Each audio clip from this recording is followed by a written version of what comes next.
The boardroom sat on the 42nd floor of Fortress Dynamics glass walls offering an unobstructed view of Boston's financial district. Morning light cut through the space at angles that made the polished mahogany table gleam. Victoria Ashford occupied the chair at the head, hands folded over a leather portfolio posture, radiating the kind of authority that came from 3 years of running a company and 6 years before that climbing through ranks most people considered impenetrable for women. 12 board members sat around the table summoned with less than 12 hours' notice.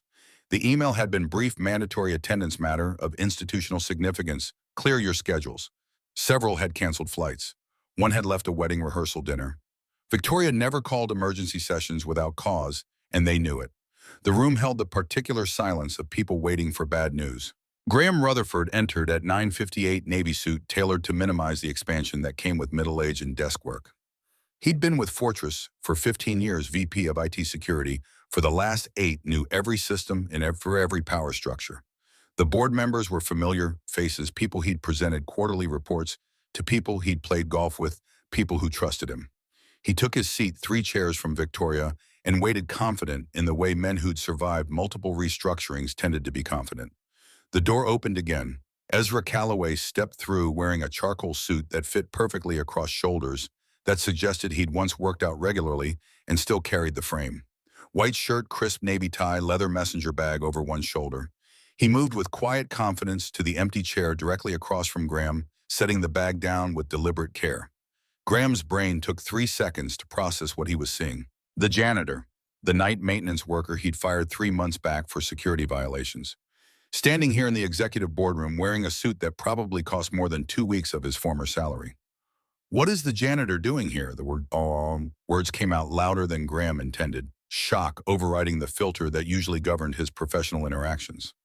Several board members turned. A woman in her 60s raised an eyebrow. Victoria's expression didn't change, didn't flicker, didn't shift, remained absolutely neutral in a way that suddenly seemed more dangerous than anger would have been. "Mr. Rutherford, meet Ezra Calloway, MIT Computer Science Summa Cum Laude class of 2012. Former senior cybersecurity architect at TechBridge Systems, where he designed encryption protocols for healthcare platforms handling sensitive patient data across 14 states. Graham felt the temperature in the room drop by what felt like 10 degrees. His confidence began developing hairline cracks. Ezra withdrew a document from his bag, a dossier professionally bound with a black cover and Fortress Dynamics logo embossed in silver. The thickness suggested comprehensive documentation. 147 pages, though Graham couldn't know that yet. Ezra placed it in the center of the table with the kind of care you'd use setting down evidence at a trial. "You framed me to cover your incompetence, and I can prove it." The words were spoken quietly without heat, which somehow made them more devastating. Graham's world tilted. The board members shifted in their seats, attention laser-focused now. This wasn't going to be a routine quarterly review. This was going to be an execution. Victoria raised one hand, a small gesture that commanded immediate silence. "We'll hear from Mr. Calloway shortly. But first, let's establish the facts as they were presented to this company 3 months ago." The wall-mounted screen flickered to life. A timestamp appeared, December 15th, 12:17 a.m. The image showed the server room on the 15th floor, the diagnostic panel flashing red warnings, error codes cascading down the display in a pattern that any trained cybersecurity professional would recognize as a cascade failure in the authentication system. The image froze on Ezra's face, captured by security camera as he entered the room. His expression showed someone who understood exactly what was about to happen and had decided to walk into it anyway. Not resignation, determination. The screen went black. White text appeared against the darkness where the termination. The eviction notice was taped to the door in perfect right angles, the kind of careful placement that suggested the building manager took a certain grim satisfaction in his work. 14 days to vacate, 2 months unpaid rent plus late fees, $2,400 total. Ezra pulled it free and carried it inside the paper, crisp and official in his hands. The number might as well have been 24,000 for all the difference it made to the $68.50 in his bank account. The apartment was small studio the landlord optimistically called a junior 1-bedroom because of a decorative screen between the sleeping area and the rest of the space. The screen was supposed to create privacy, create zones, create the illusion that this was anything other than a single room where a grown man and his 7-year-old daughter lived, because it was all he could afford on $17 an hour. Zeph slept on the pull-out couch, 7 years old, gap-toothed from losing her front tooth 3 weeks earlier. Braids done through YouTube tutorials because professional braiding cost $40, and that was 2 days of groceries. When she smiled, which she did often, despite everything, her whole face transformed into something that reminded Ezra so strongly of Naomi that sometimes he had to look away. Ezra set the notice on the counter where it joined the electric bill, showing a past due balance, the phone bill he'd been paying $10 at a time to keep from disconnection, and the robotics camp permission slip that had been sitting there for 2 weeks, $550 due by January's end. Zeph had mentioned it 17 times in the past month, not nagging exactly, but the kind of hopeful persistence that broke his heart because she still believed her father could make things happen if she just believed hard enough. His phone showed his bank balance when he opened the banking app, $68.50 unchanged from this morning. Next paycheck in 11 days. $17 an hour, 40 hours a week, minus taxes and insurance. $932 gross. $743 after deductions, minus the rent he'd already missed. The math didn't work. It hadn't worked in 30 months, no matter how many times he ran the numbers, no matter how many times he tried to find a way to make it balance. He looked at Naomi's photograph near the door, the one he'd framed in cheap IKEA wood because he couldn't afford anything better. Their wedding 7 years and 4 months ago. Summer ceremony in a public garden, under $75 for the permit, her dress borrowed from her sister, his suit rented for $89. She'd looked radiant anyway, the way she always did, the way she'd looked until the very end. She died 4 years back. Drunk driver ran a red light T-bone at an intersection, and physics did what physics does when 2 tons of metal traveling at 45 miles an hour meets a sedan. The settlement from the other driver's insurance had paid for the funeral and 6 months of rent. After that, Ezra had been alone with a 3-year-old and a career that no longer existed. Behind him, Zeph stirred. Her eyes opened, adjusted to morning light filtering through blinds that didn't quite close all the way. When she saw her father standing by the counter, she smiled, that gap-toothed smile that reminded him why he kept going. "Morning, Dad. Morning, kiddo. Sleep okay?" "Yeah, I dreamed about robots again, the kind that can learn things." Ezra moved to the kitchen area 3 feet from the counter and opened the refrigerator. "Milk, eggs, some leftover rice, a few pieces of fruit. Can we have pancakes?" He checked the pantry. Bisquick mix enough for 4 pancakes maybe. Cheap syrup that was more corn syrup than maple. It would have to do. "Sure thing. Coming right up." While she ate, Zeph pulled out a drawing from her homework folder. A man at a desk surrounded by monitors, brown skin, short hair, wearing a tie. The detail was impressive for a 7-year-old. She'd drawn individual keys on the keyboard wires connecting the monitors, even a coffee cup beside the keyboard. "That's you, when you used to make the security stuff. Mrs. Patterson asked us to draw our parents at work." Ezra felt something crack in his chest. She'd drawn this from imagination, from the stories he'd told her about his old life. She'd never actually seen him in that life, never visited his office at TechBridge, never seen him wearing a tie and sitting at a desk solving complex security problems. Her entire memory of her father was a man who cleaned toilets and came home smelling like disinfectant. "That's really good, Zeph. You got the details right. Did I?" She looked up at him with those enormous eyes. "Can you tell me more about what you did?" "That was a long time ago, kiddo. But can you do it again, the security stuff?" He looked at the eviction notice, at the bills, at the permission slip he'd never be able to afford to sign. "Maybe someday." She seemed satisfied with that answer, the way children often were when adults gave them hope without promises. She finished her pancakes and gathered her things for school. Ezra helped her with her backpack, made sure she had her lunch peanut butter sandwich, apple juice box, and walked her to the bus stop. After she left, he returned to the apartment and looked at the drawing she'd left on the counter. He folded it carefully and set it beside the eviction notice, 2 pieces of paper that somehow summarized his entire existence, what he'd been and what he'd become. 5 years ago, TechBridge Systems had occupied 3 floors of a gleaming tower in Austin, Texas. The kind of building with a reception desk made of Italian marble coffee bars on every floor and those ergonomic chairs that cost $800 each. Ezra had been senior cybersecurity architect, designing encryption protocols for healthcare platforms that would eventually handle sensitive patient data from hospitals across the country. His cubicle had a window view. His performance reviews used words like exceptional and invaluable and irreplaceable. His manager had told him confidentially that he was 18 months from principal architect, the kind of promotion that came with 6 figures and stock options and actual influence over company direction. Then came the vulnerability. Ezra found it during a routine audit 3 weeks before the product launch, a flaw in legacy code that had been imported from an older system during a refactoring effort. The flaw created a 90-second window where patient records could be intercepted during transmission before encryption fully engaged. It was subtle, the kind of thing most auditors would miss. But Ezra had been trained to look for exactly this kind of timing. Vulnerability had written his master's thesis on race conditions and security protocols. He documented it meticulously, created a full report with code samples, timing diagrams, proof of concept exploits, showing exactly how an attacker could leverage the vulnerability. He sent it to his supervisor, Warren Caldwell, with red flag priority and a recommendation to delay launch until the fix could be implemented and tested. Warren's response came within an hour, terse and dismissive, no action required. We're 3 weeks from launch. This is hypothetical. The Security Review Board didn't flag it, and we've got regulatory approvals. Moving forward as scheduled. Ezra had escalated. Sent the report to Warren's supervisor with the CC to the security compliance team. The response came back equally terse. Warren will handle this per protocol. Do not escalate further without department head approval. So Ezra had documented everything, kept copies of all communications, and hoped he was wrong. 3 weeks later, TechBridge launched their platform to significant fanfare. Healthcare Weekly ran a feature article. The CEO did interviews on 3 financial news networks. The stock price jumped 12% in the first week. 2 weeks after launch, someone exploited the vulnerability. 30,000 patient records intercepted from 3 Ohio hospitals. Names, addresses, social security numbers, medical histories, prescription data. Everything. National news. Stock price dropped 22% overnight. FBI opened a criminal investigation. 3 hospitals filed lawsuits. The board demanded heads. Warren called Ezra into his office on a Tuesday morning and terminated him for cause. For introducing the vulnerability during refactoring. For failing to follow security protocols.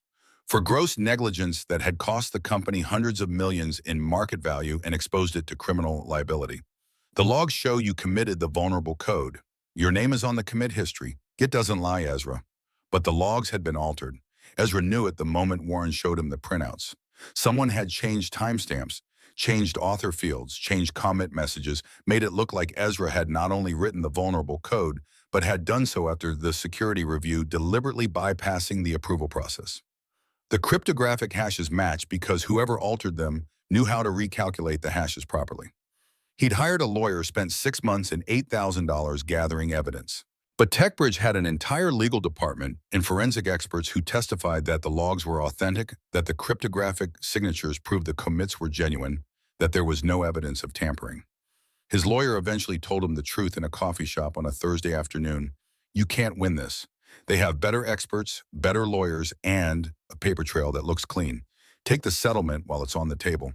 $12,000 and an NDA that prohibited him from discussing the case or disparaging TechBridge in any way.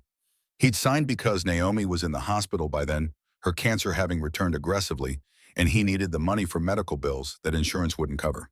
6 months later, she was dead. 6 months after that, he was cleaning toilets in Boston for $17 an hour, his name effectively blacklisted in every tech company that bothered to do a background check. Fortress Dynamics didn't look different from TechBridge. Same glass and steel architecture, same aesthetic of wealth and progress. Same ping-pong tables in the break rooms that no one ever used because everyone was too busy trying to meet deadlines. The company did cybersecurity work for government contractors, Defense Department, Homeland Security agencies that didn't publicly acknowledge what they did. Ezra had worked night maintenance for 30 months. 11 p.m. to 7 a.m. shift cleaning floors, 12 through 15. The work was simple, repetitive, and paid $17 an hour, which was enough to keep him and Zeph barely afloat as long as nothing unexpected happened. The work required no thought, which meant his mind could wander, which meant he spent 8 hours every night thinking about the career he'd lost and the life Naomi should have lived to see. No one asked questions.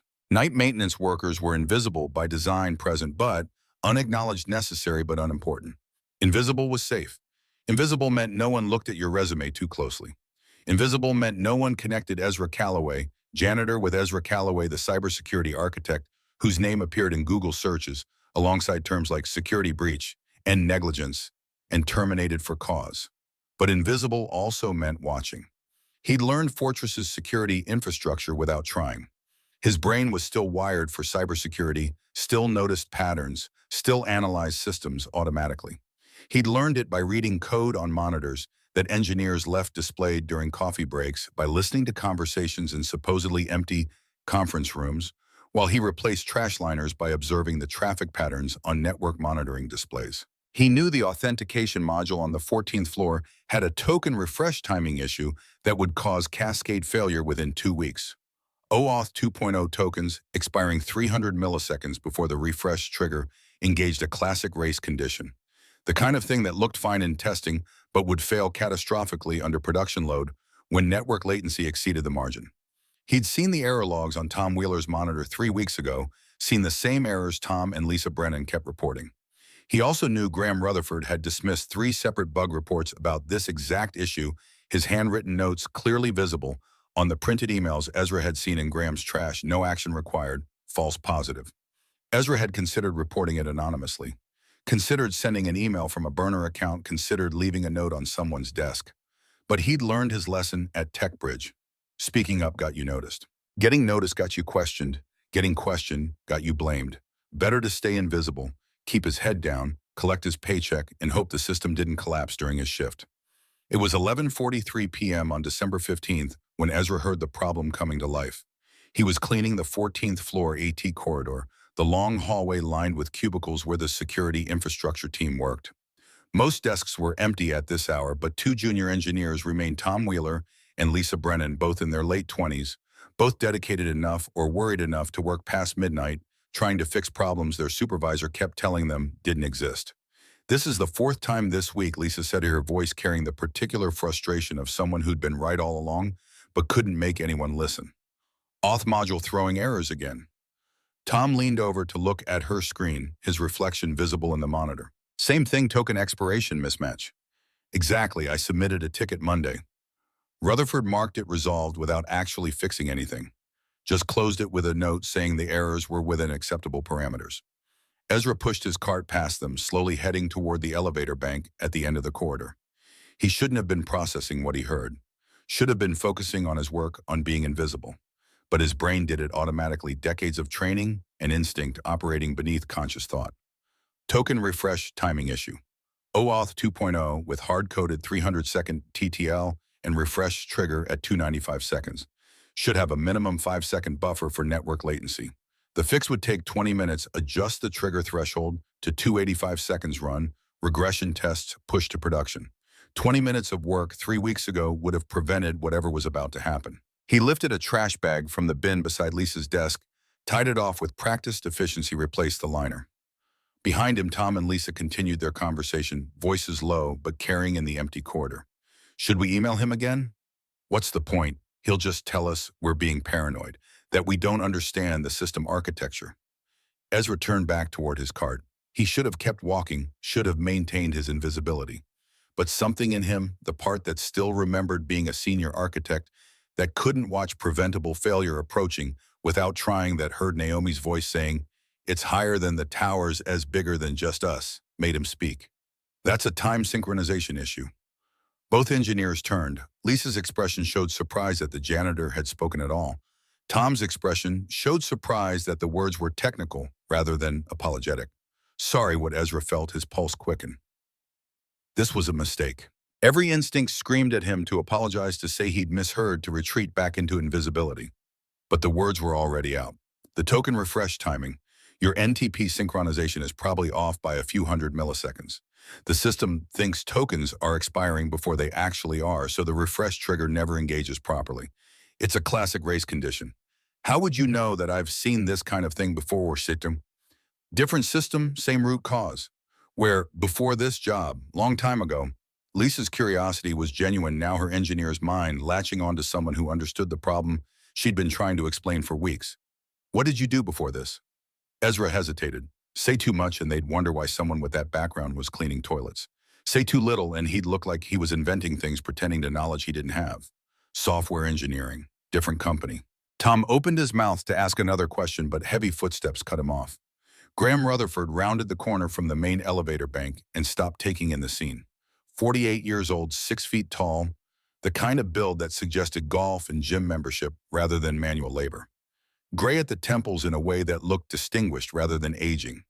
Khakis and rolled sleeves, despite the hour the uniform of a senior manager projecting accessibility while maintaining unmistakable authority. His eyes moved from Tom to Lisa to Ezra, cataloging positions and relationships, processing the tableau before him. Problem? Tom straightened reflexively. No, sir, just debugging the auth module errors we've been seeing. Graham's gaze continued its assessment. When it landed on Ezra, something shifted in his expression. Not hostility exactly, something more subtle. The look you'd give furniture that had been moved slightly out of place that needed to be returned to its proper position. I said log the errors and move on. Higher priorities right now. Lisa found her voice younger than Tom and less practiced at navigating bureaucratic hierarchy. It's just that the errors are increasing in frequency. If authentication goes down during business hours. Graham raised one hand like a traffic cop, the gesture so automatic it suggested years of cutting people off mid-sentence. The system is not going down. The monitoring tools are overcalibrated, throwing false positives. I'll push a patch when I have bandwidth. For now, document what you're seeing and continue with your assigned work. His attention turned back to Ezra, and there was something in the way he looked, not quite suspicion, but certainly attention where there had been none before. Maintenance. Why are you standing around discussing systems that are none of your concern? Ezra felt the familiar tightness in his chest, the physical manifestation of powerlessness he'd learned to recognize over 4 years.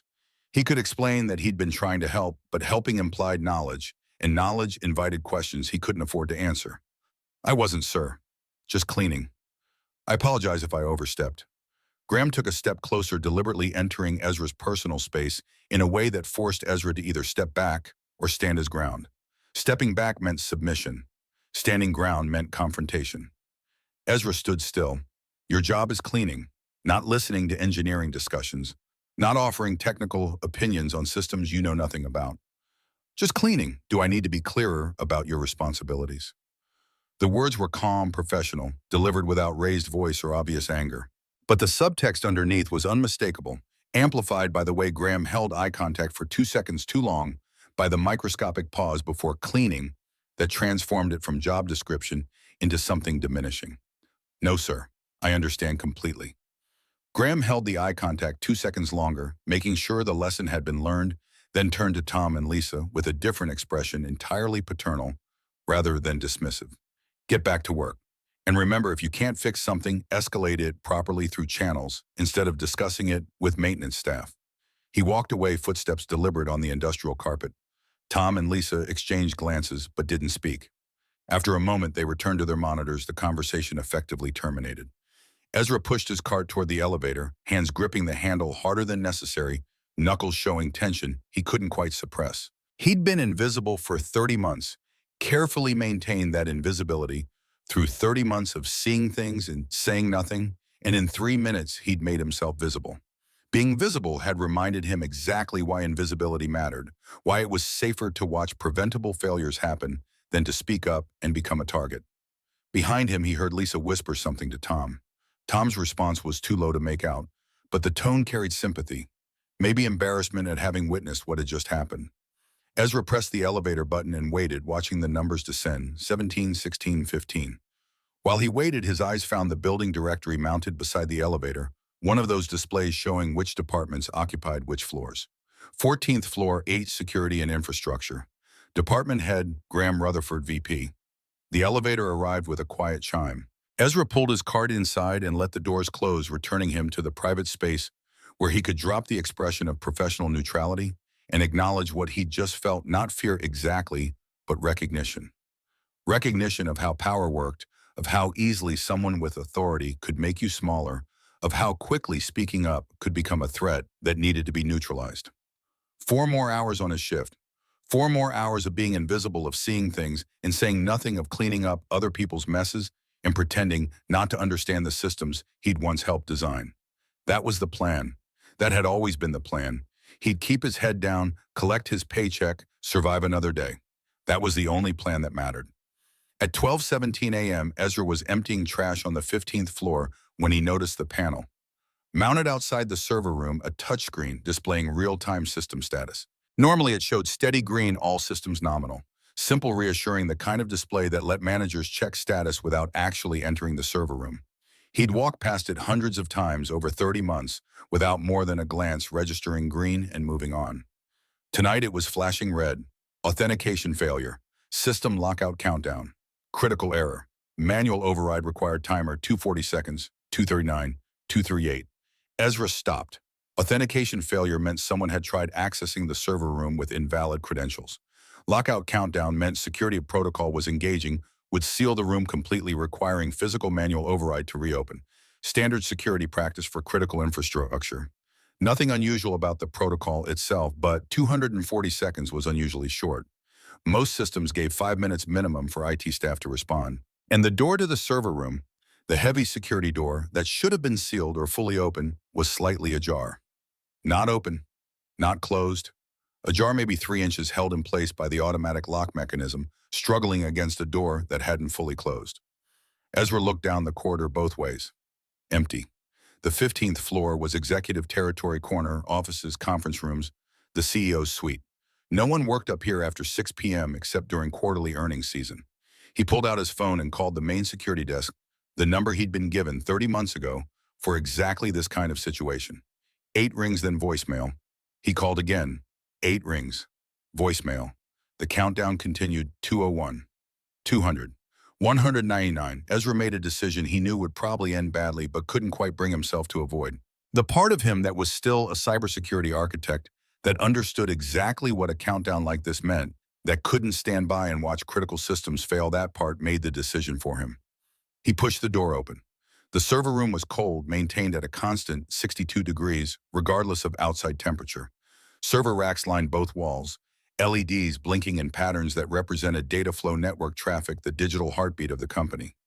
The hum was constant mechanical white noise that some engineers found soothing and others found oppressive. Ezra had always found it centering proof of systems working, of order maintained. The diagnostic panel inside showed detailed readouts: OAuth token validation error, time synchronization failure detected, refresh protocol aborted, system entering protective lockdown to prevent security compromise. Exactly what he'd told Tom and Lisa 3 hours earlier. The vulnerability Graham had dismissed as false positive, the timing issue that only needed 20 minutes to fix, now cascading into something bigger, triggering lockdown protocols that would keep the authentication system offline for hours, while IT staff manually reset everything. Ezra looked at the detailed error log scrolling up the diagnostic screen. The problem had started at 11:47 p.m., 30 minutes before he had entered this room. Someone, probably Graham himself, had triggered an authentication request that failed due to the timing mismatch. That single failure had snowballed through dependent systems, each failure triggering additional authentication attempts, each attempt failing and triggering lockdown protocols, until the entire authentication infrastructure began shutting itself down to prevent what it interpreted as a coordinated attack. He pulled out his phone and started photographing the diagnostic panel, documenting error codes, timestamps, the exact failure sequence. This was evidence. If this went sideways, if someone tried blaming him for this, he wanted proof that the malfunction had started before he arrived, that he'd done nothing except document what he found. Behind him, footsteps echoed in the corridor. Quick footsteps, someone moving with purpose. Ezra turned. Graham Rutherford stood in the doorway, backlit by corridor lights, his expression cycling through surprise to recognition to calculation in the space of 2 seconds. Calloway. What the hell are you doing in here? Ezra's mouth went dry. His brain cycled through responses at high speed, discarding each as inadequate. Tell the truth about what he'd found that would raise questions about how he knew what to look for. Lie that would make everything worse when the security logs were reviewed. The panel outside was flashing. Countdown to lockdown. The door was open. I thought someone might be inside, might need help. Graham stepped into the room, his body language shifting from surprise to something more controlled. He positioned himself between Ezra and the door, blocking the exit, whether consciously or unconsciously. Ezra couldn't tell. You have zero authorization to be in this room. Do you understand what you just did? This is a level 7 secure area. Your badge is level 2. You violated security protocols. I didn't touch anything. I was documenting the error codes, the timeline. I thought it would need you triggered a critical security event. You entered a restricted area without clearance during an active malfunction. That makes you a suspect. The malfunction started before I entered. The timestamps show it clearly. 11:47 p.m. I entered at 12:17. That's 30 minutes? Graham moved to the diagnostic panel and tapped the screen, his fingers moving with practiced familiarity. The display changed, showing a different view of the logs. Ezra couldn't see the details from where he stood, but he saw Graham's expression shift, saw calculation happening behind his eyes, saw the exact moment Graham understood what had actually happened and what he needed to do about it. The logs show you in this room at the exact time the authentication system failed, because I came in after it had started failing. Look at the entry timestamp, 12:17 a.m. The failures began at 11:47, 30 minutes earlier. The security cameras will show Graham's hand moved across the screen in ways Ezra couldn't quite track. When he turned back, his expression had settled into something cold and final. What I see Calloway as a janitor who violated security protocol. What I see as someone in this room during a critical malfunction. What I see as a liability that needs to be addressed immediately. He pulled out his phone. This is Rutherford. I need security to the 15th floor server room immediately. Code 7 situation. Suspect in custody. He ended the call and looked at Ezra. Don't move. Don't touch anything. Don't say anything. Security will be here in 2 minutes. Ezra stood very still, phone in his hand, pulse hammering hard enough that he could feel it in his throat. He understood what was happening with perfect clarity. He'd lived through this exact scenario before, different building, different person, same fundamental architecture of blame. Graham was going to frame him, had already started the process, would finish it within 24 hours. And Ezra standing in a server room he wasn't authorized to enter, holding a phone full of photographs he had no legitimate reason to have taken, had no way to stop it. The countdown on the diagnostic panel reached 0. The authentication system locked down completely. Somewhere in the building, hundreds of access badges stopped working, doors stopped opening, login screens stopped accepting credentials. Graham looked at the screen, then at Ezra, and something in his expression almost looked like satisfaction. You just cost this company 6 figures in emergency response and lost productivity. I hope cleaning toilets was worth it. Ezra said nothing. There was nothing to say that wouldn't make this worse. So he stood still and waited for security to arrive, knowing that tomorrow morning he'd be in an HR office, knowing how this story would end because he'd lived this story before and the ending never changed. The only difference this time was the photographs on his phone, evidence that might matter if anyone bothered to look at it. But powerful people didn't lose to janitors. That was the lesson he'd learned at TechBridge. That was the lesson he was about to learn again. The apartment felt different in daylight, smaller limitations more obvious. Morning sun through blinds that didn't quite close properly revealed every crack in the walls, every stain on the carpet the landlord had promised to replace 3 years ago. Ezra sat at the kitchen table, laptop open, eviction notice, centered like evidence at a crime scene. 10 days remaining. The number had a bureaucratic precision that made it feel both distant and immediate, like watching a storm approach across empty prairie. His phone showed a message from an unknown number received at 6:47 a.m. Internal audit Fortress Dynamics. Need to discuss December 15th incident. Tomorrow 2 p.m. Thinking Cup on Tremont. Robert Kim. Ezra stared at the message, reading it 3 times to make sure he understood correctly. Internal audit wanted to talk to him. Not HR wanting him to sign additional termination paperwork. Not security following up on the incident. Internal audit, which meant someone was questioning the official narrative. He typed confirmation with hands that wanted to shake, but didn't. Then he opened the server room photographs on his laptop and began the methodical work of backing them up. 3 cloud services, Google Drive, Dropbox, a private server he maintained under a pseudonym. Evidence disappeared when it was convenient for powerful people. He'd learned that lesson thoroughly. The timestamps told their story and Absolute's malfunction began. 11:47 p.m., his entry. 17 a.m., 30 minutes. Math didn't lie even when people did. He started building a spreadsheet, the kind of documentation he should have built at TechBridge instead of trusting that truth would be self-evident. Hour by hour, minute by minute. Where he'd been, what he'd done, who could verify? The 14th floor security cameras would show him cleaning at 11:50. The elevator logs would show his ascent at 12:14. But he didn't have access to those logs anymore. His credentials were dead. His badge deactivated, his name flagged in the system as a security threat. He was locked out of the very proof that could save him. His phone rang. The caller ID showed Zeph's school. His chest tightened. Phone calls from school during school hours were never good news. Mr. Calloway, this is Margaret Chen, the principal. There's been an incident involving your daughter. We need you to come in immediately. The secretary's voice was professionally careful, which meant whatever had happened was serious enough to require careful word choice. What kind of incident? There was a physical altercation. Your daughter is safe, but we need to discuss it in person. Can you come now? I'll be there in 20 minutes. He closed the laptop, grabbed his jacket, and headed out. The T station was 4 blocks away, the school another 3 stops. 23 minutes door to door if the trains were running on time. The principal's office smelled like anxiety masked with air freshener, that generic fresh linen scent that always reminded Ezra of hospitals and bureaucracy. Margaret Chen gestured him to the chair beside Zeph.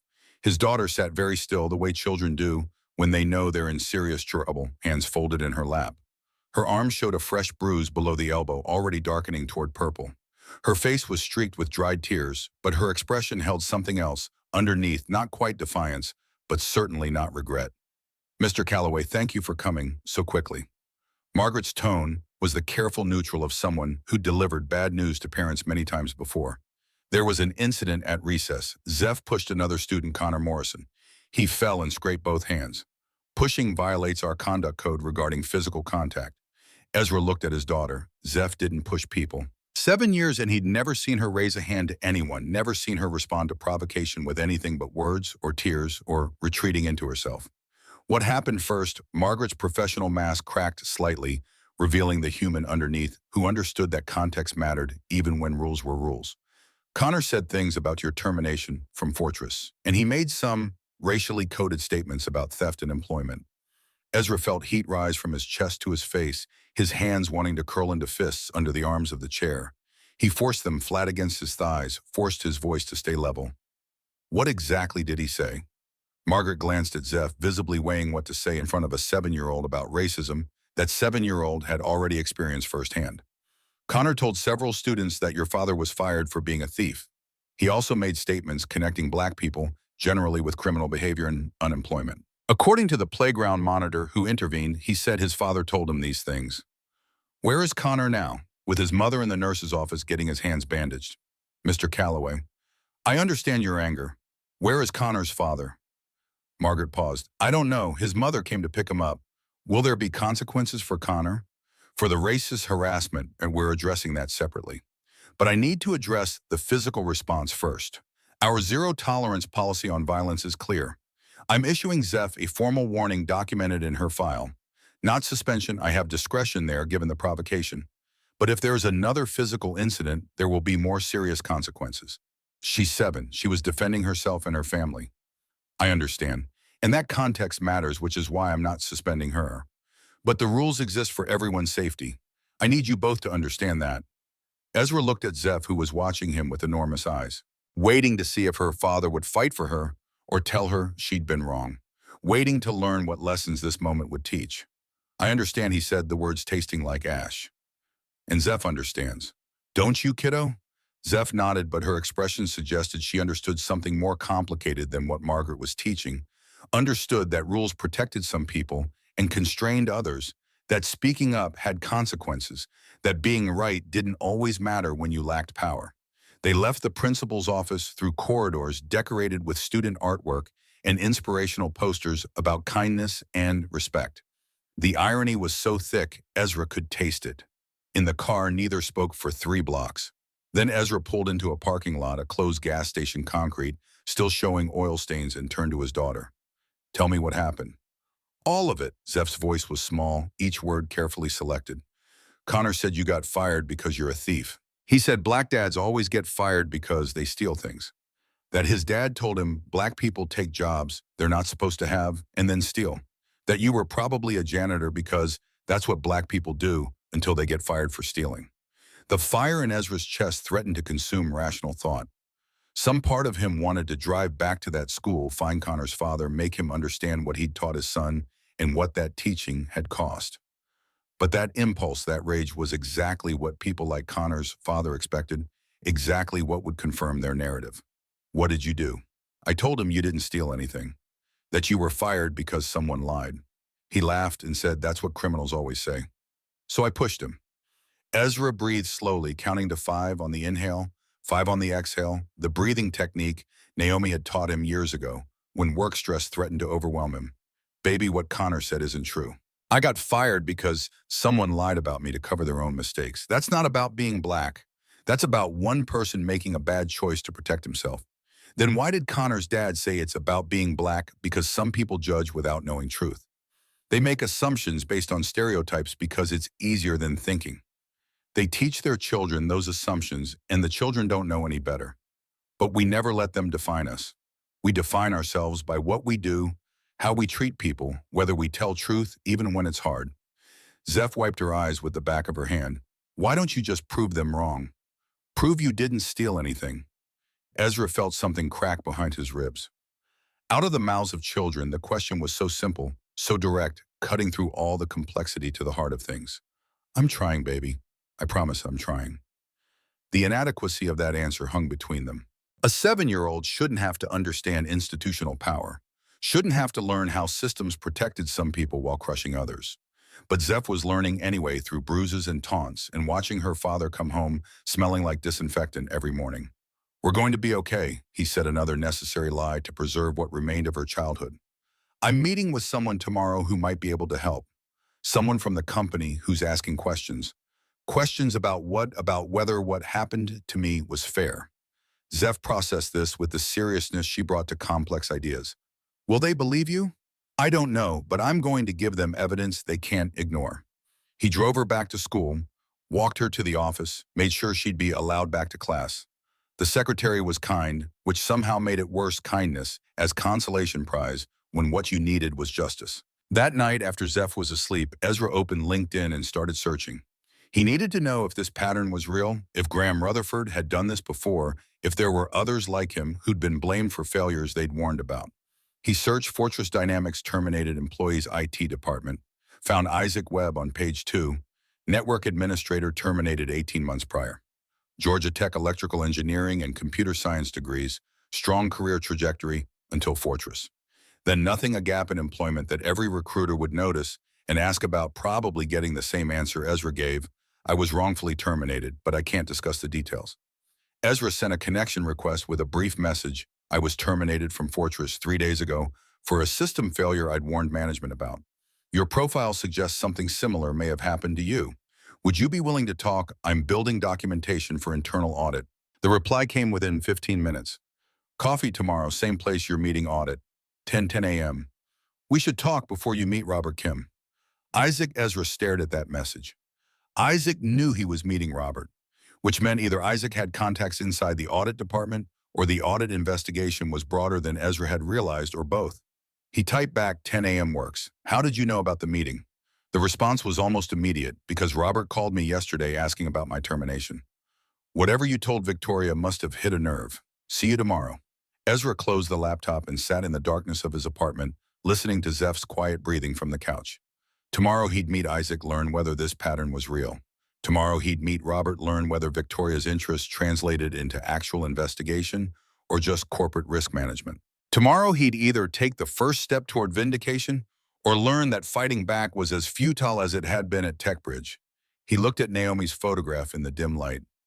I'm trying, baby. For Zeph. For me.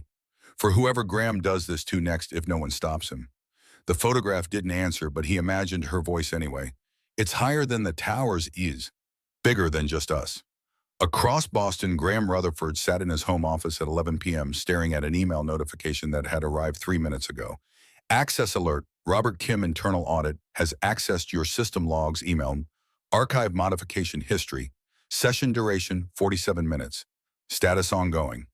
His hands went cold. He pulled up his phone and called Andrew Chen, the junior counsel in legal. He'd helped get hired 2 years back. Andrew answered on the third ring, voice thick with sleep. Graham, it's 11 at night. What's wrong? Can internal audit access my email without notice? Without telling me they're investigating?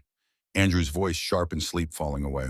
If it's a formal investigation triggered by a credible complaint, yes. They have broad authority. Do you know what triggered it? Graham thought about the janitor. Oh, not janitor anymore. The terminated maintenance worker, who'd been standing in that server room with his phone out taking photographs. The one who'd apparently known enough about OAuth vulnerabilities to explain them to Tom and Lisa. The one whose personnel file, when Graham had pulled it the next day, had shown an MIT computer science degree. There was a termination. Employee claims wrongful accusation. He may have filed a complaint with someone. If he filed a complaint with audit or the CEO, that would trigger investigation. Do you have documentation supporting your termination decision? Graham looked at his computer, at the summary reports he'd filed with HR, at the statements he'd written. At the timestamps, he'd been very careful about when characterizing Callaway's badge access. I have thorough documentation. Then cooperate fully with audit. Answer questions, provide requested materials, don't obstruct. Unless there's something in your documentation that contradicts your official statements. The question hung heavy. Andrew was asking without asking. Did you lie in your reports? Everything's accurate to my knowledge and belief. To your knowledge and belief is different from accurate, Graham. If there are discrepancies between your reports and the raw data, there aren't. The lie came smoothly practiced. He'd been telling variations of this lie for 3 years every time a system failed and he needed someone to blame, every time a bug he'd dismissed turned into a crisis. Then you're fine. But Graham, if audit finds evidence of falsification, you need to tell me immediately, before they formalize findings. That's the only chance for damage control. After the call ended, Graham opened his desk drawer and pulled out a flash drive, started copying files, emails, modification records, the actual timestamps from the authentication system, his conversation threads with Tom and Lisa about the OAuth bug they kept reporting.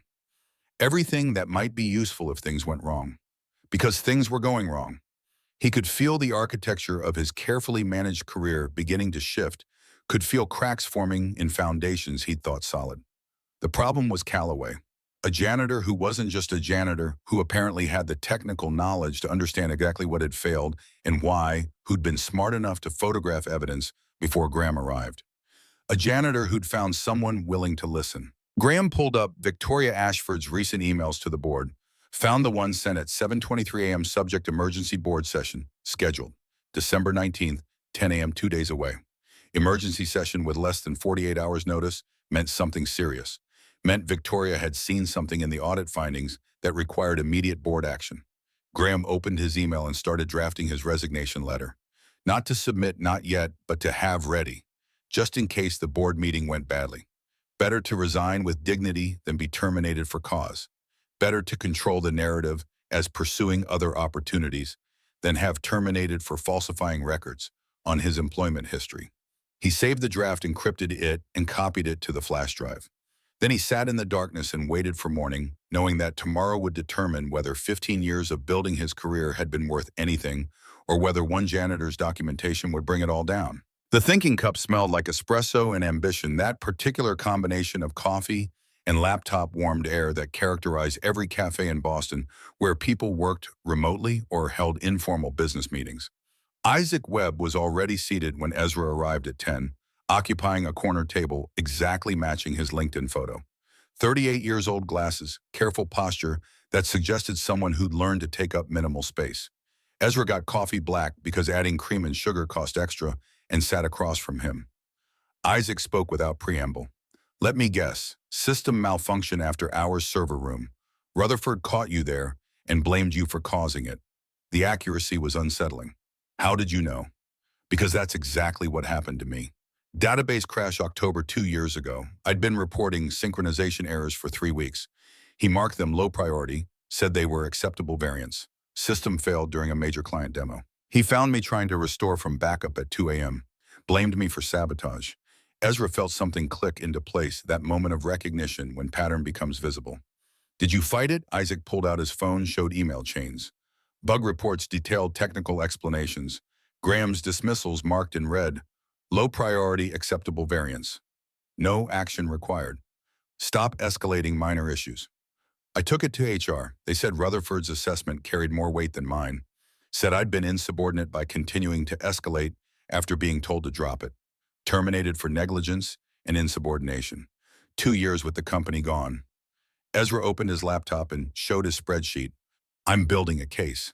If you still have access to historical data, Isaac's expression shifted to something almost like hope. I have read-only access to legacy databases.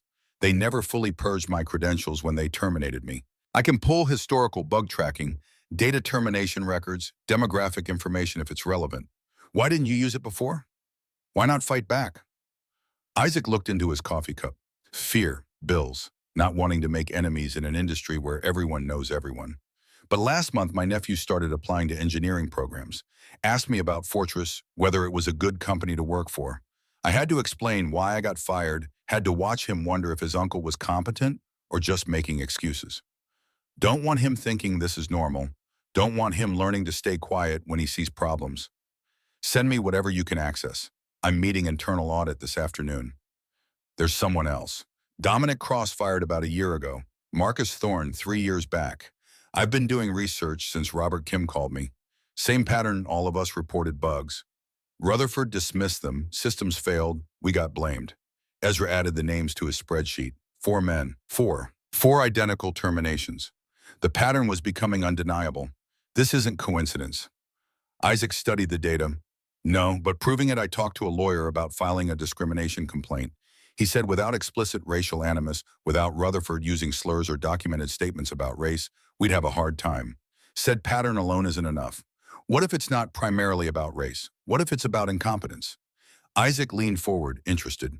Explain. Every failure you described originated from bugs that existed before you touched the systems. Bugs. Rutherford ignored despite warnings. Systems failed because of his negligence. Then he blamed whoever was closest and easiest to discredit. Isaac's eyes widened slightly. So he's incompetent using racism as a tool as the method of selecting scapegoats, which makes him responsible either way. We're not proving he's consciously prejudiced. We're proving he covers his failures by scapegoating people who can't fight back. And he consistently chooses black employees for that role, whether consciously or unconsciously. You have evidence, photographs with timestamps, bug reports, but I need audit logs, bug tracking history over multiple years. Rutherford's pattern of responses. And I don't have credentials anymore. I can export from legacy systems. I'll send you everything tonight, every bug report, every termination, every email I can access. 3 years of data. They exchanged contact information. As Isaac stood to leave, he paused. Thank you. For 18 months, I've been wondering if I was crazy. If maybe Rutherford was right, maybe I had caused that failure somehow. Having someone else see the pattern, it matters more than you know. You're not crazy. The system is broken, and Rutherford learned how to exploit it. But we're going to document it thoroughly enough that even broken systems have to acknowledge truth. After Isaac left, Ezra sat with his cooling coffee and opened his laptop. Started building the framework for a presentation. Not just proving Graham lied about one incident. Proving Graham had been lying for years, destroying careers systematically to cover incompetence. His phone buzzed. Text from Isaac Dominic's number. He wants to talk. Call him after your audit meeting. Then another text, data export in progress. So, we'll email encrypted file by 8 p.m. tonight. 847 bug reports, termination, records, response time analysis by employee race. Pattern is statistically significant. Ezra allowed himself the first moment of hope since the termination. Statistical significance meant pattern too clear to dismiss as coincidence. Pattern meant evidence. Evidence meant possibility. He looked at Naomi's photograph on his phone lock screen. We're building something, baby. Something that might actually matter. Victoria Ashford stood at her office window watching planes descend toward Logan, the afternoon sun cutting through glass at angles that made her squint. Behind her, Robert Kim sat at her conference table reviewing his laptop preliminary audit findings displayed across multiple windows. The logs support Callaway's account completely. Server room access at 12:17 a.m. Malfunction started at 11:47. That's a 30-minute discrepancy from Rutherford's official report. What about Rutherford's claim? The badge scan at 11:50 doesn't exist. I checked raw access logs from 3 independent systems. Badge reader database, security camera timestamps, server access logs. Callaway's badge wasn't scanned anywhere on the 15th floor until 12:17. Rutherford's claim is either catastrophically wrong or deliberately false. Robert closed his laptop with deliberate care. There's more. I found 3 previous terminations with similar patterns. All black men, all system incidents. All had filed bug reports that Rutherford dismissed prior to failure. Victoria turned from the window. Names Isaac Webb, Network Administrator, terminated 18 months ago. Dominic Cross, Systems Engineer, terminated 12 months ago. Marcus Thorne, Security Analyst, terminated 3 years ago. I've pulled their termination files, bug tracking history, Rutherford's responses. The pattern is consistent across all 4 cases. That's not coincidence. Could be argued as such by Rutherford's lawyers. Different systems, different circumstances, different timeframes. But no, I don't believe it's coincidence. Either Rutherford is deliberately targeting black employees or he's opportunistically using them as scapegoats when he needs someone to blame. Victoria opened her desk drawer and looked at Andrew's photograph. 23 graduation day, 3 months before the warehouse fired him for reporting safety violations. Before he spent 6 months unable to find work. Before he drove into a concrete barrier at 90 miles per hour.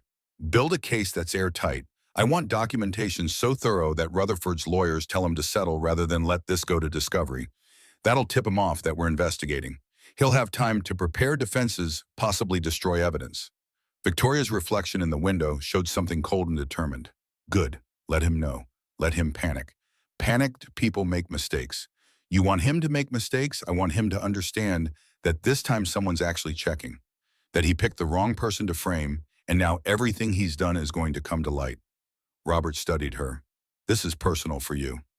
Victoria didn't answer immediately. Instead, she looked at Andrew's photograph, at his smile frozen in time, at the hope in his eyes, that the world was fair, that reporting problems was the right thing to do, that truth mattered.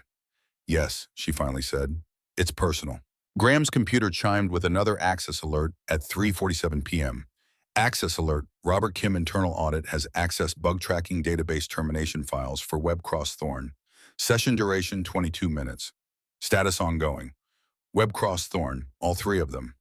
Robert was building a pattern case, looking across multiple terminations, assembling statistical evidence. His phone buzzed. Text from Diane Pembroke, HR Director. Board meeting Friday 10 a.m. Your attendance mandatory. Victoria specifically requested. Bring documentation regarding Callaway termination and any other security-related terminations past 3 years. Graham stared at the text. Diane knew exactly what was coming. Her message was positioning herself to survive by following orders while subtly warning him that this was serious. The reference to any other security-related terminations meant they knew about Webcross and Thorn, meant they were looking at pattern. He typed back, "What's the meeting about?" 3 minutes passed, then personnel matter. Review of departmental practices. Come prepared to defend your decisions. Graham opened his email and pulled up the resignation letter draft. Read through it carefully. Added a paragraph about family health issues requiring his attention, about spending more time with his children. The standard exit narrative that would let him leave with dignity if the board meeting went badly. He looked at his wife's photograph on the desk, at his children's graduation photos framed on the credenza. The house they'd bought last year, the college funds he'd been building, the retirement account that was finally approaching where it should be for someone his age, all of it built on this job, this title, this authority. All of it resting on Friday's board meeting. He pulled up his personal files and started reviewing every email, every decision, every statement he'd made about Callaway and the others. Looking for inconsistencies, for statements that could be taken out of context, for evidence that could be reinterpreted as falsification. There was more than he'd remembered. Small things, timestamps rounded to nearest 5 minutes, instead of exact summaries that emphasized certain details while omitting others' characterizations of employee competence that relied on subjective judgment rather than objective metrics. Individually, each could be explained as reasonable interpretation. Collectively, they might look like pattern. Graham saved everything to the flash drive and ejected it, put it in his pocket. Insurance in case he needed to prove he'd kept records, that he hadn't destroyed evidence. Then he sat in his office and waited for the rest of the business day to pass, watching the clock count down toward Friday morning. The thinking cup was less crowded at 2 p.m., the lunch rush having passed, the afternoon workers with laptops crowd, not yet fully settled in. Robert Kim arrived precisely on time, briefcase in hand, the kind of methodical punctuality that suggested former military or just extreme professionalism. Thank you for meeting, Mr. Callaway. I'm reviewing your termination as part of a broader audit. I'd like to hear your account of December 15th in your own words. Ezra pulled out his folder, printed documentation because digital could be dismissed as potentially altered. The timeline, the OAuth vulnerability he'd observed, his conversation with Tom and Lisa Graham's dismissal of the bug reports. The server room panel flashing the door ajar, his decision to enter. His photographs documenting errors that started 30 minutes before his arrival. Robert took notes in a leather notebook, asked clarifying questions, revealed nothing about his own findings. Your account matches the raw system logs exactly. Rutherford's claim about 1150 badge access isn't supported by any of the security databases. Then why did he tell HR that that's what I'm working to determine? Could be honest error or deliberate misrepresentation. I'm examining which is more likely. Ezra opened his laptop and showed the spreadsheet with 4 names. It's not error, it's pattern. Robert studied the data, his expression carefully neutral, but something shifting behind his eyes. I found the same pattern independently. Either Rutherford has extraordinarily bad luck with black employees, or he's systematically using them as scapegoats for his own failures. Does intent matter? Either way, he destroyed careers to cover incompetence. Robert pulled out his own laptop and opened files. Victoria is prepared to move on this. If my findings support your account, which they do comprehensively, she's calling an emergency board meeting. Will you testify? Present your evidence directly to the board? Ezra felt something fragile and dangerous. Hope. Yes, you'll need to be prepared. Rutherford will fight back hard. He'll claim you're disgruntled, that you violated protocols regardless of the timeline, that this is selective interpretation of ambiguous data. I have evidence, photographs, timestamps, bug tracking, history. Isaac Webb is sending me tonight. Evidence is necessary but not sufficient. You'll be in a room with 12 board members who've worked with Rutherford for years, who've trusted him with critical systems. You'll need to present your case clearly, professionally, irrefutably. You'll need to make them see the pattern, not just defend your individual case. Robert pulled out a business card. One more thing. Victoria mentioned you worked at Tech Bridge Systems. I ran a background check standard for audit investigations. Warren Caldwell, your former supervisor there, is under FBI investigation for falsifying audit reports at his new employer. Multiple counts, looking at serious prison time. Ezra's hands tightened on his coffee cup. So I was right. He did falsify the logs at Tech Bridge. You were right. And you paid the price for 4 years while he continued the same behavior at 2 more companies. But the FBI is building a comprehensive case. If they find evidence he falsified records at Tech Bridge, which seems highly likely given his pattern, that could trigger automatic review of your termination there. How long FBI investigations could be, months or years. But meanwhile, Victoria is prepared to offer you a position at Fortress if the board findings support your account. Not maintenance, something appropriate to your actual qualifications. Why? Robert's professional expression softened slightly. Because her brother was in your position once. Different circumstances, same fundamental dynamic. Someone with power destroyed him for speaking truth. She's been waiting 6 years for a chance to use her own authority correctly to actually protect someone instead of watching them get destroyed. What do I need to do? Be at Fortress headquarters Friday morning at 10. Bring your documentation. Be prepared to present to the board. And Mr. Calloway, this is bigger than your termination. You're exposing 3 years of systematic failure. 4 men destroyed. Pattern of discrimination or negligence or both. The board needs to understand the full scope. I understand. One more thing. Rutherford knows something is happening. He'll try defensive moves between now and Friday. Be ready for anything. That evening at 6:37, Ezra's doorbell rang. He looked through the peephole and saw 2 police officers, both in uniform, expressions professionally neutral. He opened the door. Ezra Calloway, yeah, we received a complaint about unauthorized computer access. Someone reported you hacked into Fortress Dynamics systems, accessing secure databases without authorization. That's computer fraud under Massachusetts law. The floor tilted. Ezra's brain cycled through responses at high speed, all of them inadequate. What? The taller officer checked his notes. Complaint filed by Graham Rutherford, VP of IT Security at Fortress. Claims you've been accessing company systems after your termination, downloading proprietary data.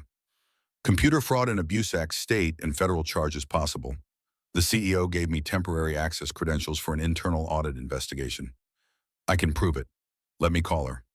His hands shook as he dialed Victoria's number. She answered on the second ring. Ms. Ashford, this is Ezra Calloway. I have 2 police officers here. Graham Rutherford filed a complaint saying I hacked into Fortress systems. Victoria's voice went tight with barely controlled fury. Put me on speaker. Ezra held out his phone. Victoria's voice filled the small entryway. This is Victoria Ashford, CEO of Fortress Dynamics. Mr. Calloway has temporary audit credentials that I personally authorized. He has explicit permission to access specific databases for an active internal investigation. Mr. Rutherford filed a false complaint. If you need written verification, I can email official documentation within 5 minutes. The officers exchanged glances. The taller one spoke into his radio, stepped away for a brief conversation. When he returned, his expression had shifted. Ma'am, we'll need that documentation for our report, but we're not making an arrest. Mr. Calloway, you're free. We apologize for the confusion. After they left, Ezra stood in his doorway, adrenaline still spiking through his system. Zeph appeared from her room where she'd been hiding, eyes enormous. Dad, are you going to jail? The question broke something in him. No 7-year-old should have to ask that question about her father twice in one day. No, baby. Someone lied about me. Again. Again, the word carried the weight of recognition of pattern learned too young again. But this time I'm going to prove them wrong. I promise. He sat beside her on the couch and pulled her close. She buried her face in his shoulder, not crying, but holding on with the fierce grip of someone who'd learned that people you loved could be taken away. After she fell asleep, Ezra stared at the eviction notice. 6 days remaining. He could give up now, take the settlement Fortress had offered, sign another NDA, move on. Or he could fight. His phone buzzed. Text from Isaac Webb. Just sent encrypted export. 847 bug reports across 3 years. Demographic breakdown, response times, resolution rates by employee race. Pattern is statistically significant at P0.001. You've got them. Ezra opened his laptop and downloaded the files. Started analyzing data, building the presentation. Not just proving Graham lied about one incident. Proving Graham had been lying for 3 years, destroying careers systematically. By 2 a.m. he had the framework. By 4 he had evidence organized. By 6, when Zeph woke up, he had 147 pages of documentation. Morning, Dad. You didn't sleep? Couldn't. Big day Friday. The meeting. Are you scared, terrified? Mom would say you're brave. Naomi's voice echoed across 4 years. It's higher than the towers, Ez, bigger than just us. She'd say it's higher than the towers, bigger than just our family. What does that mean? It means some things matter more than winning or losing. When we do the right thing, even when it's hard, it helps people we'll never meet. It changes how the world works just a little bit. Zeph hugged him. You're going to win, Dad. Graham met with Diane Thursday morning at 9, reviewing termination files in her office. The pattern was visible, even to him. Now 8 black employees in 3 years, all system incidents, all following bug reports he'd dismissed. This looks very bad, Graham. It's selective interpretation. Systems fail. Employees make mistakes. The fact that some of them happen to be black doesn't imply discrimination. Diane closed the folder. The board meeting's tomorrow at 10. You need to be prepared. Victoria doesn't call emergency sessions lightly, and she's angry. I've never seen her angry like this. What should I expect? Questions, scrutiny, possibly accusations. Bring everything you have documenting your decisions. Every email, every bug report, every performance review. If there are gaps in your documentation, they'll exploit them. After she left, Graham pulled up his resignation letter again. Read it through one more time. The words looked right, dignified, gracious, focused on family rather than fleeing consequences. He added his signature at the bottom, dated it for Friday, saved it in his drafts folder. 15 years at this company. 15 years of surviving restructurings, budget cuts, personnel changes. He'd always survived by being careful, by controlling narratives, by making sure someone else was available to blame when things went wrong. But he'd made a mistake with Callaway, had seen the janitor uniform and assumed ignorance, had assumed no one would believe a maintenance worker over a VP, had assumed wrong, and now a janitor's photographs might bring down everything he'd built. Graham looked at the clock. 24 hours until the board meeting. 24 hours to prepare the best defense he could manage, or to decide whether resignation with dignity beat termination for cause. The screen flickered back to life, showing the boardroom in real time. 12 faces turned toward Ezra Callaway, who stood at the end of the table with the dossier open before him. He wore the charcoal suit, the navy tie, hands steady now. 3 months of preparation had burned away the uncertainty. This was the moment everything had been building toward. Victoria gave him a small nod. The floor was his. December 15th, eerie 11:47 p.m. The authentication system at Fortress Dynamics experienced cascade failure in the OAuth token refresh protocol. This failure was not caused by external attack or hardware malfunction. It was caused by a configuration change made by Graham Rutherford at 11:35 p.m. that same evening. He advanced to the next page, server logs with timestamps highlighted in yellow. These are the raw access logs. They show Mr. Rutherford's badge accessing the server room at 11:30, his system modifications at 11:35. The first error codes appearing at 11:47, exactly 12 minutes after his changes went live. Graham shifted in his seat, jaw tightening. The board members leaned forward, some reaching for the printed dossiers, others studying the screen. The change was subtle. He adjusted the token time to live from 360 seconds to 300, trying to improve performance. But he failed to update the refresh trigger, which remained at 295 seconds. This created a 5-second race condition. When system latency exceeded that window, tokens expired before refresh could engage, and authentication cascaded into lockdown. One of the board members, a woman in her 60s with silver hair, spoke up. "Mr. Calloway, how did you obtain these technical details? I observed the error pattern 3 weeks before the incident. Mentioned it to two engineers, Tom Wheeler and Lisa Brennan, who confirmed they'd already reported it to Mr. Rutherford multiple times. He dismissed their reports as false positives." Continue. At 12:17 a.m., I entered the server room. The door was propped open. The diagnostic panel was flashing lockdown warning. I documented the errors with my phone. These are those photographs. He displayed the images on screen, diagnostic panel timestamps, error messages cascading down the display in patterns any cybersecurity professional would recognize. Mr. Rutherford arrived 3 minutes later. He accused me of causing the malfunction, but the timestamps prove it began 30 minutes before I entered. The question is why Mr. Rutherford claimed otherwise. The general counsel adjusted her glasses. Mr. Rutherford stated in his termination report that badge logs showed your access at 11:50 p.m. Are you disputing that I'm saying it doesn't exist? The raw logs show no badge activity from me on the 15th floor until 12:17. Mr. Rutherford either misread the data or deliberately misrepresented it. Graham's voice cut through sharp and defensive. The summary reports I reviewed showed different timestamps. I acted on available information under crisis conditions. Ezra met his eyes directly.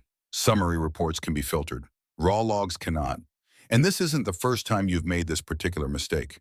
He advanced to the next section, showing 4 names in a table with dates, positions, and termination reasons aligned in columns. Isaac Webb, terminated 18 months ago for database synchronization failure. He'd filed bug reports for 3 weeks, all marked by Mr. Rutherford as low priority. When the system crashed during a client demo, Mr. Rutherford blamed Mr. Webb. Ezra clicked to the next page, showing email chains with Graham's handwritten notes clearly visible. Here are Mr. Webb's warnings. Here are Mr. Rutherford's dismissals. Here is the termination report claiming Mr. Webb caused the failure through negligence. Another click. Dominic Cross, terminated 12 months ago for a memory leak that brought down client services. He'd reported it 4 weeks in advance. Mr. Rutherford marked it resolved without fixing it. When the system failed, Mr. Cross was blamed and terminated. The pattern was visible now, undeniable to anyone looking. Marcus Thorne, terminated 3 years ago for database lock vulnerability. Same pattern. Warning ignored, system failed, employee blamed. The CFO, a man in his 50s with reading glasses, pushed up on his forehead, set down his tablet. These are serious allegations. You're essentially accusing Mr. Rutherford of systematically framing employees to cover his own failures. I'm presenting evidence. The conclusions are yours to draw. Ezra pulled up organizational data with demographic breakdowns highlighted. All 4 terminated employees are Black men. In a department that processed 47 terminations over 3 years, 8 were Black employees, 17% of terminations from a demographic representing 9% of the technical workforce. Of those 8 Black employees terminated, 4 were terminated for system incidents that originated from bugs Mr. Rutherford had personally dismissed. The silence in the room was absolute. Several board members shifted uncomfortably. The silver-haired board member spoke again, her voice noticeably colder. "Mr. Rutherford, do you have a response to these allegations?" Graham stood, hands gripping the back of his chair with enough force that his knuckles showed white. This is cherry-picked analysis. System failures happen in any IT organization. Employees make mistakes. The fact that some of those employees happen to be Black doesn't mean I'm targeting them. It means I'm enforcing professional standards equally across all demographics. Ezra remained standing, voice level and calm. You're not enforcing standards equally. You're enforcing them selectively. When white employees report bugs, you assign them to your team for fixing. When Black employees report bugs, you dismiss them. Then when those bugs cause failures, you blame the people who warned you. That's a lie. Is it Ezra displayed bug tracking statistics, the numbers large enough to read from anywhere in the room? In 3 years, your department received 847 bug reports. Of those, 203 came from Black employees. You marked 156 as false positives or low priority. That's 77% dismissed. By contrast, you dismissed only 32% of bug reports from white employees. The numbers landed like artillery fire. Graham's face had gone pale, a faint sheen of sweat visible on his forehead. The board chairman, who'd been silent until now, turned to Robert Kim. Internal audit verified these figures. Robert opened his laptop with deliberate care. Verified and expanded. The pattern holds across multiple metrics: response time to bug reports, resource allocation for fixes, post-incident blame assignment. In every measurable category, Black employees in Mr. Rutherford's department received systematically different treatment than their white counterparts. The CFO nodded slowly. Several other board members exchanged meaningful glances. The room's energy was shifting not toward Ezra exactly, but away from Graham, towards something that looked like consensus. Victoria leaned forward slightly, and Ezra felt his chest tighten. She was about to give them an exit. The board should note that Mr. Calloway has no formal statistical training. These analyses, while compelling in their presentation, may reflect selection bias rather than actual discrimination. Statistical correlation, as we all know, doesn't necessarily imply causation. She was offering them a way out, a path to side with Graham without looking like they'd ignored evidence. Reasonable doubt, plausible interpretation, the kind of bureaucratic escape hatch that let powerful men survive. Ezra felt the room shift, saw it in body language, in the way the CFO sat back, slightly in the way two board members nodded, almost imperceptibly. 3 months of work, and it was slipping through his fingers like water. Graham seemed to sense the opening, standing taller. Ms. Ashford is correct. Mr. Calloway has assembled data points to support a predetermined narrative. That's not proof of discrimination, that's confirmation bias. I've been with this company 15 years. My record speaks for itself. The chairman set down his tablet and looked at Ezra. Mr. Calloway, do you have any evidence beyond statistical correlation? Any direct proof of discriminatory intent or deliberate falsification? This was it, the moment everything hinged on. The board wanted an easy answer, wanted to dismiss this as unfortunate coincidence, wanted to avoid the legal and reputational nightmare of acknowledging systematic discrimination. Ezra opened the final section of his dossier and placed a single document on the screen. An email from Graham to Diane Pembroke. Date December 16th, 7:23 a.m., 9 hours after Ezra's termination. The board members leaned forward, reading silently. The email was brief: Diane Calloway's situation resolved. Documenting it as security violation keeps us clean. The janitor won't fight it, and even if he does, who believes the black guy over the VP? Make sure the file reflects unauthorized access period. No mention of the OAuth issues he was talking about. We can't have a paper trail suggesting we knew about vulnerabilities and ignored them. GR. The silence that followed was different from before. Not thoughtful silence, but the kind of silence that comes when something unforgivable has been revealed. The kind of silence that precedes consequences. Graham's face went from pale to gray. His mouth opened, closed, opened again, without sound. The chairman turned to him with the kind of slow, deliberate movement that suggested rage carefully controlled. Mr. Rutherford, did you send this email? Graham's brain was visibly cycling through responses, weighing legal liability, searching for escape routes that didn't exist. That's out of context. I was under stress. The phrasing was poor, but the chairman's voice cut through like a blade. Did you send this email, yes or no? 5 seconds. 10. 15.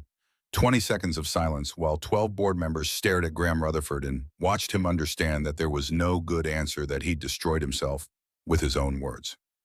I may have. In the immediate aftermath, I was focused on resolving the crisis. Victoria stood, and the temperature in the room seemed to drop. You deliberately misrepresented evidence. You falsified a termination report. You documented a racist calculation in writing and asked HR to suppress evidence of negligence. Mr. Rutherford, effective immediately, your employment at Fortress Dynamics is terminated for cause. Security will escort you from the building. You have 1 hour to collect personal items under supervision. Graham's head snapped up. You can't, I can, and I am. General counsel will contact you regarding potential civil and criminal liability. If you attempt to contact any current employees about this matter, you will be in violation of your employment agreement. Do you understand? Graham looked around the table, searching for allies, for someone who might object. The board members who'd worked with him for 15 years now looked at him like something toxic, something that needed to be removed before it contaminated everything else. This is insane. You're destroying my career based on one poorly worded email. Ezra's voice cut through, quiet but absolute. 4 careers. You destroyed 4 careers to cover your incompetence. I'm only here because you were so confident in your power that you didn't bother to check who you were framing. You saw the uniform and assumed I was nobody. That invisible meant powerless. You were wrong. The words hung in the air, final and inarguable. Graham stood on legs that looked unsteady and walked toward the door. Security was already awaiting two men in dark suits who'd been summoned during Ezra's presentation, standing ready for exactly this outcome. The door closed behind him with a quiet click that somehow felt louder than a slam. Victoria returned to her seat and looked at Ezra, her expression softening slightly. Mr. Calloway, the board owes you an apology. You were wrongfully terminated. Your record will be corrected, you'll receive full back pay from the termination date, and we're prepared to discuss appropriate compensation for what you endured. What about Isaac Webb, Dominic Cross, and Marcus Thorne? Victoria glanced at Robert Kim, who nodded. Their cases will be reviewed immediately. If evidence supports it, and it clearly does, their terminations will be reversed. They'll be offered reinstatement with back pay or financial settlement, their choice. Their records will be corrected. And policy changes. To make sure this doesn't happen to anyone else. The chairman leaned forward, pulling a legal pad toward him.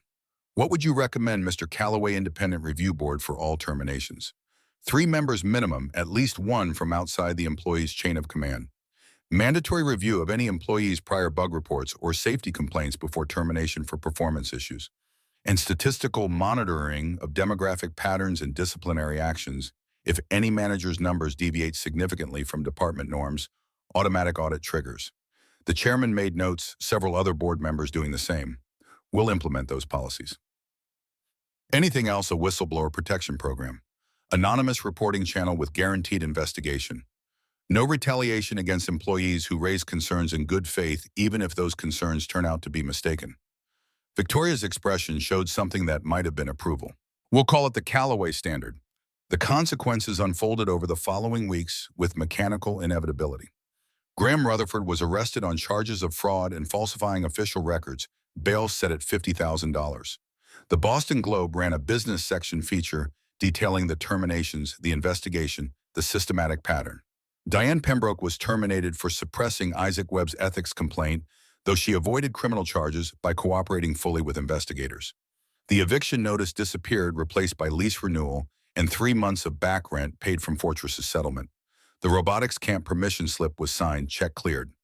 Zeph stopped asking why Connor's dad had been wrong.